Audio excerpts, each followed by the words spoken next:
Lichete, liliete, tawanengache. Lichete, liliete, tawanengache. Lichete, liliete, tawanengache.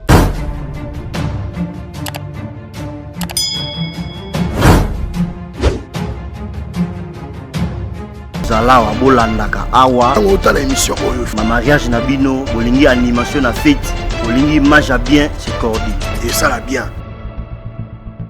lichete liliete tala ndenge che bandeko kitoko penja mbote mingi o mabota bonso oyo bozwi mokano na biso lelo na nouveau numéro ya kodire communication on dirait que kafu na kafu oyo pesa na bino ndeko Serge Poba ya bapoba toujours et encore mbote mingi et le sako na bino nyonso bolingaka magazine oyo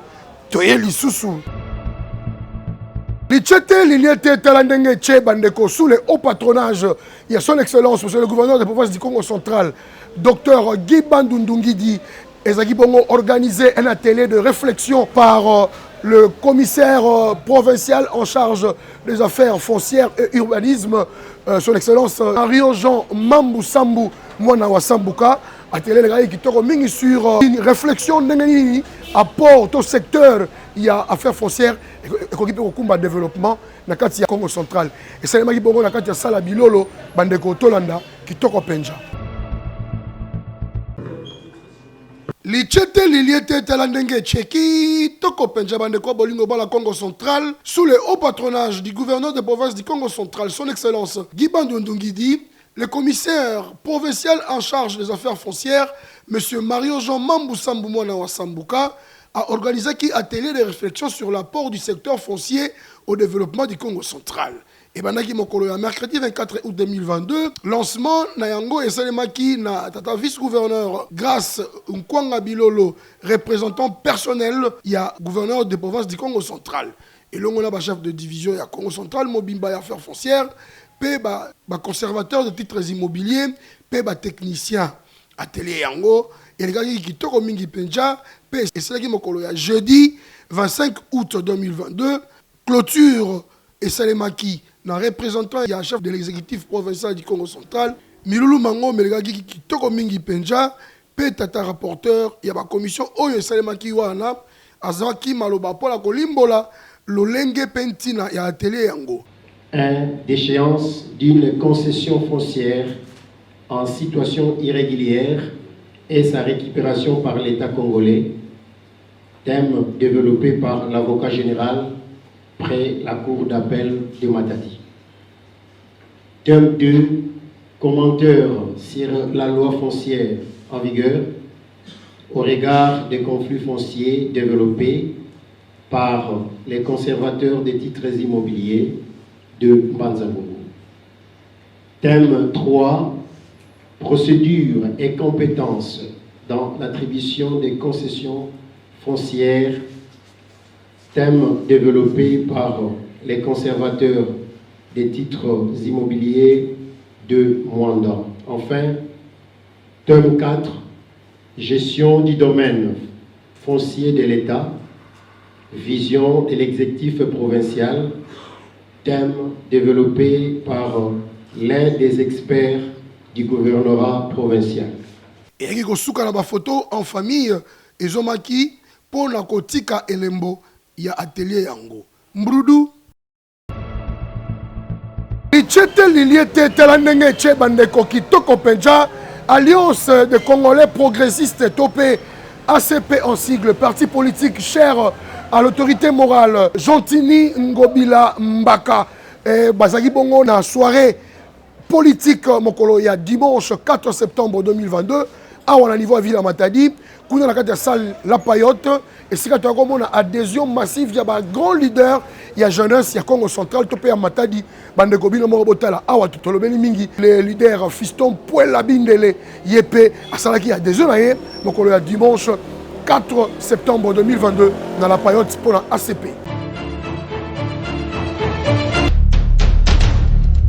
Litiete liliete talandenge tcheki toko penja bandeko bolingo bala Congo central la ville Matadi masolo échangé match et Bongwani. Parti politique Alliance de Congolais progressistes ACP en sigle. Parti cher, il y a Jantini Ngobila Mbaka. Autorité morale, Fédération ya Congo Central, Ezali Bongo chapeauté par le pasteur Padoum Petit, président fédéral ya ACP Congo Central, organisé une soirée politique dans Mokolo ya dimanche 4 septembre 2022 na salle La Payotte na commune de Matadi. Kuna adhésion massive et Selemaki et Belemini Penja surtout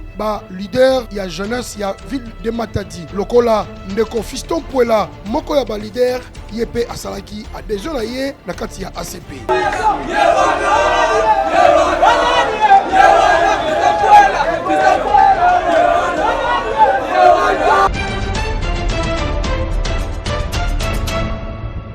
En tout cas, ACP et Zoya na mopepe ya makasi na kati ya Congo Central. Alliance des Congolais progressistes et yé pour la kotombola nouvelle classe politique ya Congo Central. Ba leader bayaki et belé pe ba militant ba tondisa ki salwana. A Congo ya autorité morale, son excellence Jantini Ngobila Mbaka,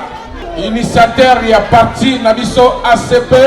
Alliance des Congolais progressistes. Et c'est Ngozali parce que bandeko nabiso ba leader na biso ya ville ya Matadi bayoka kimbela ya ACP ndeko oyo batelemi baza ba leader na kati ya mboka na biso Matadi se décider ki basala adhésion populaire et massive et bandaki na mindule ya artiste Koko Sombo bana Matadi basepelaki mbingi pencha koleka mbrudu. L'Alliance des Congolais progressistes, parti politique cher au gouverneur Jantini Ngobila Mbaka, a organisé ce dimanche 4 septembre dans la ville de Matadi une matinée politique. Une activité qui a notamment porté sur une adhésion massive des cadres et membres de ce parti. Pas une maison sans l'ACP. C'est ainsi que le président fédéral de l'ACP Congo Central, le pasteur Padoum Petit, s'est exprimé devant la foule nombreuse venue prendre part à cette rencontre de haute portée. A Congo ya autorité morale, son excellence Jantini Ngobila Mbaka, initiateur ya parti nabiso ACP, Alliance des Congolais progressistes. Et c'est Ngozali parce que bandeko nabiso,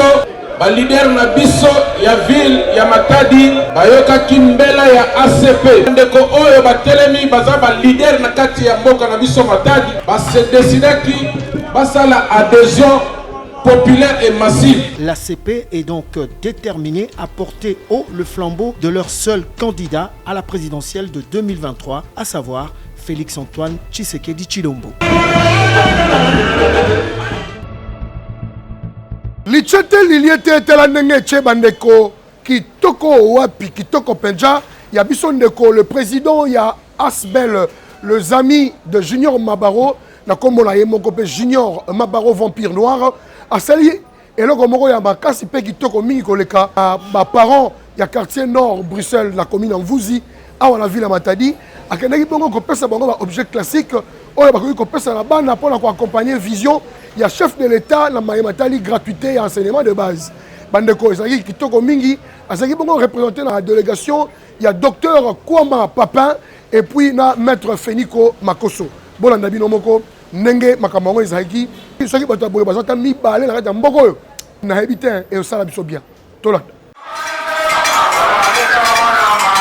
lichete liliete tala ndenge echeki toko penza bandeko bolingo bana Congo Central kokaba eza éducation kosalisa batu oyo bazangi esalaka nzambe gupenja lokola le président ya Asbel les amis de Junior Mabaro atinaki bongo délégation ba quelques cadres ya Asbel na bango lokola docteur Papin Kwama Mabanga peut mettre Feniko Makoso bakendeki bongo ko distribuer ba cahier to pe ba objet classique na ba parents na quartier nord Bruxelles na commune en Mvuzi pona bana na bango pona Matali rentrée scolaire 2022-2023 événement mosi ya kiese babaro ke mwana munu ya Mposo mebutuka na quartier Mposo na veni inga e bubi yani me penser na okuza remercier ba mama na yani sala kuvutisa bana na kelasi vraiment kima yina mumese pela mingi mukena kiese tambi mesa kumuna yani mosi pe mekuza reconnaître que non il faut mukuenda Kasi esengeli te ba été le président ya Asbel les amis de Junior Mabaro a eu prise en charge ya ba étude ya mwana mwasi oyo azana handicap physique kobanda na deuxième primaire ti na 6e des humanités na ye pe kolia na ye na soin de santé na ye kaka na maboko ya président Junior Mabaro. Na surprise akuza mona mwana mosi ke na luzingu ya mpasi et Mbuta Mabaro me baka mwana en charge vraiment qui est vraiment nantima nzambi sakumuna yani milulu milegaki kitoko mingi penja pe moko ya ba cadre ya Asbel les amis de Junior Mabaro le docteur Papin Kwama Mabanga apanzaki nteke na micro ya Kodir etope lokola batu kintwa dina beno bampangi to tubaka to le vanda indifférent ve to meza ba ke fumu ya bala même truc que déjà gratuité et enseignement. Mais il faut quand même pouvoir na batu ba accompagner quand même gratuité ina na façon aussi ya mbote. Beto na kimvuka beto ya fioti toke bakaka to il faut toke kabulaka ya okaka na batu ya ike vanda na beto. Ya bubu to décider que ndambu ya ibeto toke vanda na yau to pesa na babuti pena babibuti pena beno kuna na inzo beno bola ndambu ya beno vanda na yau ça muto permettre bapangi ya beto bavutuka classe na mutindu mosi ya mbote. Asbel les amis de Junior Mabaro ya président Junior Mabaro unité conscience et humanisme mbrudu lichete liliete tala ndenge che bandeko na makasi ya foneur topé na mayele pe ya OVD nzela oyo tobengaka Montana Cabral to avenue Umba di Masiala et Zwibongo Rob ya sika ndeka na tukolo bana makasi ya foneur pe na mayele ya OVD Congo Central bandeko même population topé ba usager ya nzela wana bazali komi tuna ndenge nini nzela esalemi kitoko boye me bakanisaki trottoir te pona ba piéton tozomi tuna est-ce que nzela yango ezaka pona mituka kaka simplement topé batiki pe lolenge oyo ba piéton bakoki pe kotambola na montagne ya Cabral tolanda lichete liliete tala ndenge che bandeko bolingo bana matadi montagne ya Cabral topé avenue Umba di Masiala elatine lele ya sika misala kitoko esalemi wana na bandeko ya OVD na makasi ya Foner nzela ekomi kitoko mingi penja batie ba beton ya malonga batie terrasse la ngambo moko pona kolekisa mai misala oyo esalemi na lombango mingi penja kasi problème mingi ezali ko se poser wana ezali likambo ya ba piéton nzela eleki mukie pe ba préparer trottoir te oyo ko permettre ba piéton baleka yango population ya matadi emituni est-ce que nzela oyo eza kaka pona mituka o pona batu nyonso sika toke na matadi awa espace ba piéton ke vana ve na ba wewa na ba camion tellement bana wewa ke vana un peu brutal doki tout na ba ça fait ni façon toke bana lutila. Moi ce que j'ai remarqué il fallait passer la bout en bout comment ba bandi vraiment na sommet et puis aussi ça tina suka mais je na mona yi ba bandi kana katikati quelque part là on a ancien parti et ça na moni basali kitoko côté et puis n'ont pas prévu ba piéton na moni ka place voiture roleka mais place biso ta makolo to lekela ezate c'est pas bien en tout cas mbrudu ichete liliete tala ndenge che bandeko kitoko ta mabe penja na tango ya kala quartier oyo babengi Ciné Palace na kata ville haute ezali quartier résidentiel ezali na ba respect ebele kasi lelo yo tozomona ba mai zoko tambo ya likolo ya balabala mabulu ekomi makasi ebele et puis awa siko tozala na kati ya palace na tronçon ancien repère ti na Ciné Palace pembeni ya église du Sion bandeko bino moko botala mabulu ndenge ekomi awa ebele penja et l'équipe est trop babongisaka mais beba kaka est-ce que ça va faute ya bato babongisaka to ezaka lolenge ya malamu te oyo bango babongisela bango tolanda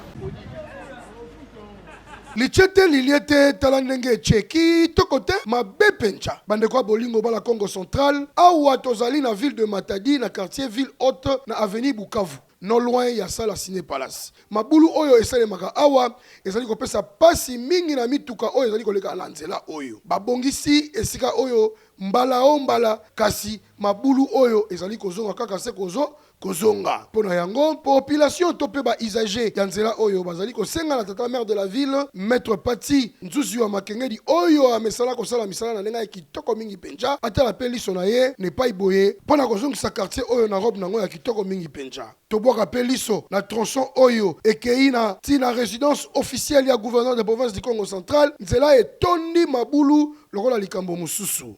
oyo ezali lisusu grave nzela eza mukie etondi mabulu pe mituka etelemi na nzela oyo na oyo etambolaka nango kutu te evanya nango kaka wana ezali kokamwisa bato vraiment ezali kosala pasi mingi kasi bakonzi ya OVD to pe maire de la ville botala makambo oyo palace ezalaki boye te tosala makasi tozongisa robe ya kala ya palace po esalaki toko mingi penja biso na kodir tolobia pe tobeleli brudu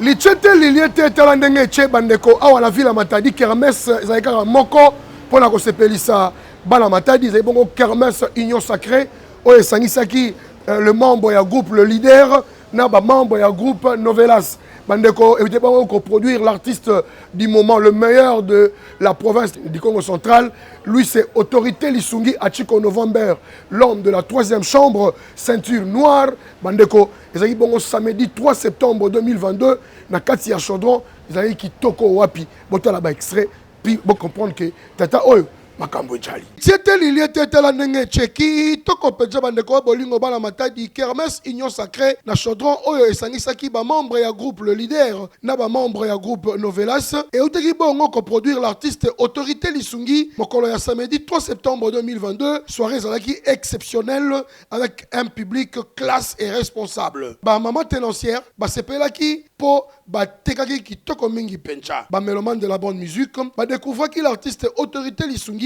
pe ba félicitaki ye mingi penja pona mosala na ye pe ba kamwe soki vraiment ya solo na Matadi ko pe ko na ba talentueux ya modèle oyo masolo eleki kitoko mingi penja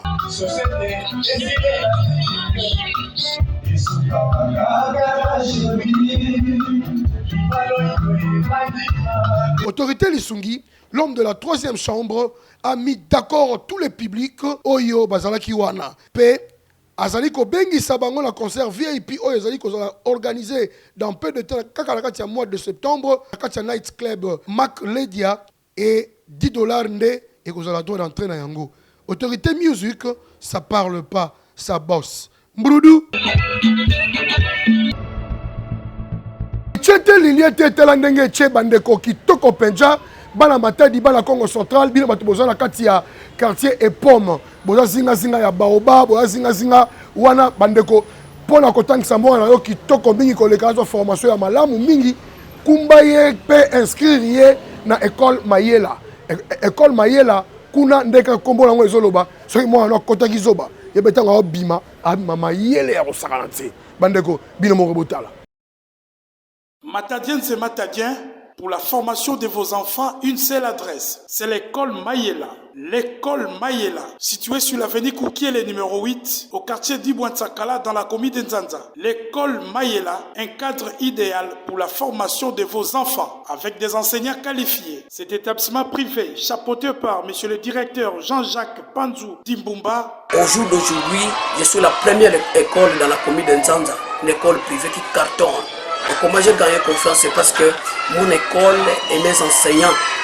assurent aux parents une vraie éducation. Donc c'est une école bilingue, nous enseignons en anglais, même les enfants qui sont au niveau de maternelle. Et d'ailleurs j'aime mieux parler avec les enfants qui sont en maternelle parce qu'ils captent facilement, ils s'expriment facilement en anglais. Si les parents continuent à me retenir à la tête de cette école, c'est parce que je ne blague pas avec les enseignements. Et moi-même et mes enseignants, nous abattons un travail de titan. Nous sommes allés aux examens TENAFEP. Les examens TENAFEP qui se sont passés, nous sommes sortis de l'école. C'est nous où nous avons sorti lauréat. Le premier a fait 91 dans l'ensemble, mais avec les tests de TENAFEP, si on voit avant même la délibération, il avait fait 50 sur 50. Puis les points de l'école, il a fait 91. Et nous avons fait 100%. C'est tout le monde qui avait servi. Les parents, à partir de là, l'école renouée. Confiance la plus excellente. Existe depuis 1986. Sur l'initiative de son promoteur, Congo Mbenza Michel, l'école Mayela, un véritable cercle de l'éducation dans la ville portuaire de Matadi. Pour tout renseignement, appelez au 085 026 97 73 089 55 23 868 089 50 88 542. L'école Mayela, un cadre idéal pour la formation de vos enfants. Litiete liliete telandenge tcheki tokote bandeko bolingo rentrée scolaire 2022-2023 et kamwisi bateki ba uniforme na ba différents wenze na ville de Matadi. Lokola awa na kianfu topé na rond-point avec 95 ba mama ba leli balobi mbala oyo bazoteka te mbongo ezomona na te pe lisusu ba école na biso ya mikolo oyo lokola tokoma na gratuité ya enseignement de base na RDC bakoma koluka lolenge mosusu ya kozwa mbongo na ba parents bakoma koteka ba uniforme ba cahier et comme koboma ba commerçant oyo bateka ba objet classique na ville ya Matadi. Taka bokutinga ya kolala ba ranto toteka na série ya yemoko papa na biso Mobutu ezala boyete to bandi kolobela likambo banda kala ya makamba ba rentrée scolaire oyo solution zo marate pona mona ke l'état na biso sala ka ba auto pekisa makamba ba zonko ba to ba ola ta zonko te po anite pendeka ba telemele mo ba zonko bazule pe biso solution ka ba école to tangisela bana bango kaka ba oteka ba uniforme ba cahier so biso to vivre ndenge nini vraiment ba commerçant bazali kolela po cop na bango et komi kokufa mbrudu lichete liliete talandenge che bandeko merci mingi losako na bino banso bomi pesa kintango po bolanda nouveau numéro ya magazine na bino Codir communication on dirait que oyo uti ko pesa na bino ndeko Serge Poba ya ba pobele shafte ya ba shaftele ya manyolo famille bampiaka sans valeur tina teza na tina po tina tele ki tina na tina tika ete to kanga lo kasa ya ba nsango ya numéro ya lelo na ko pesa ka mbote na biso ndeko Joli Anza yebongo azali président topé PDG ya agence Dynamique Congo agence de fret ya solo et puis te merci na biso ndeko Clément Nadi Lusompa depuis la Chine na ba soutien ayo merci également à Herman Lutelo les boss na ndengo zalaka toujours na biso merci également na ya biso ndeko Jupiter Bibimbu depuis France na ba soutien au sala pour la Codir et merci également na Pichou Maïza le général depuis Londres Mbote Bele Sikozali Mbote P et pas biso ndeko les docteurs Pichou Makaya et c'est que ba été na montage to zabongo na Didier Ngidi Zoom yemda sali yango et puis na Katia Bilili to zabongo na Logos Mabeno et puis na ya biso ndeko Fiston Mbasi Mbote mingi na bisika Zwami Codir communication en direct Kafu na Kafu et pour là jamais le chien du chef du village n'est pas le chef de chien du village. À bon entendeur, salut. Misomi Balé est à la Katia Molangite. Zala wa bolandaka awa. On émission. Ma mariage nabino, bolingi animation na fête, bolingi image à bien, c'est cordi. Et ça la bien.